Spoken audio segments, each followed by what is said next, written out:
Hi, and welcome to my 2020 end of the year review. Just to kind of recap, I am a 39-year-old. I'm going to be 40, I was about to say next year, but now it's 2021. It will be this year. And I am documenting or using this to be able to document my journey to financial independence. Hopefully, everybody had a Merry Christmas and good holidays and Happy New Year. Uh, I was lucky enough and just kind of showing a quick couple of pictures of being able to go to Puerto Penasco, Mexico, and making it back. It was a pretty amazing trip, amazing sunset. And now what I want to do is jump into the Mint website. I've logged into the Mint website where I track all my investment accounts. And if I look at the total of all my stock investments, as of today, I see I'm at $1,378,531.14. It's a slight bit more just because I cannot get Morgan Stanley. I have about $10,000 in this Morgan Stanley. A Morgan Stanley account, and for some reason it's not linking it properly. And also Robinhood doesn't seem to update, but every couple weeks, but not too much more than what's shown there. If I add also my rental properties, I have two rental properties. The total investment net worth is $2,130,720. Now this year I've been very fortunate and very lucky to have some incredible winners: Qualcomm, Nvidia, AMD, Lam Research, CrowdStrike, Twilio. I've been amazing winners this year. But one of the stock that I have held for probably had since mid 2000 or 2005s, 2006s, 2008s is Intel. And full disclosure, I used to work for them a long time ago. I have about 1,300 shares. I'm vested in their bullish future for them. But they're actually I just want to mention they're at an interesting crossroads. And we're talking with people who work at Intel. This has kind of been going on for a while. And even though they're making plenty of money and they're doing fine, they have backed themselves in the corner with their chip design process.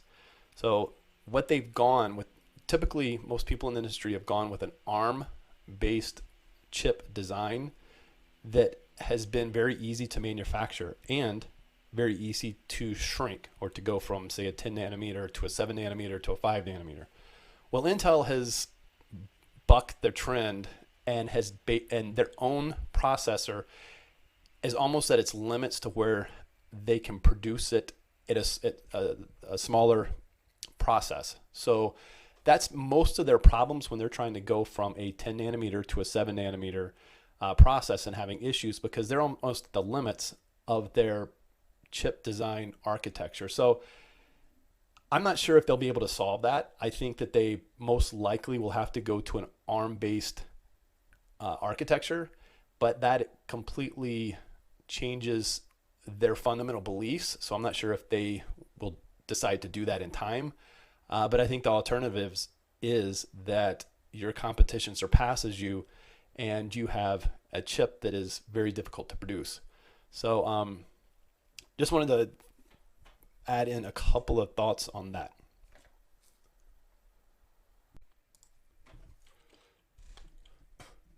So as you just saw, where I'm at currently, just kind of give a synopsis of how my stock market investing has gone for the year. At the beginning of the year, or when I made the video at January 13th, I had $1,065,019. Now it's around 1.3, hopefully getting up to 1.4. So that's a change, or a positive change, of $313,511, which is 29%. Now, out of that is I contributed, and I kind of looked through my various accounts, and as you saw previously, I do have multiple accounts, and it's about $65,000. So that's a total capital gains and appreciation dividends of about $248,511, which is about 23%. Now, the other thing I do have is two rental properties.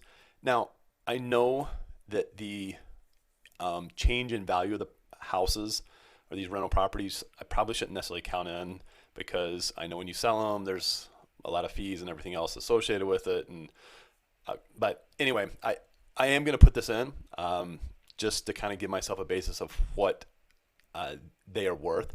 So property one, it is a larger property, and it went up. At least the change in appreciation went up about 11%. As you can see, the net rental income, what I'm considering that is the what I'm making after HOA fees, home insurance, and other. I put in a floor for this house this year and other things. So anyway, long story short, capital appreciation plus net rental income is $59,500, so it's about 16%. Second property, kind of read through that. Now it's a smaller property. It actually went up more in value. And again, I'm getting these numbers from Zillow. The rental income a little bit less, but so it's about 20%. And I'm documenting this and just kind of keeping track of these because I'm trying to figure out if it makes sense to sell these or when it makes sense to sell these. And I know a lot of people want to get into the rental market and think that it's the end all be all of passive income, but I always say you got to understand an exit plan, and I did not understand my exit plan when I got into these. But that's it. We'll move on to kind of a synopsis.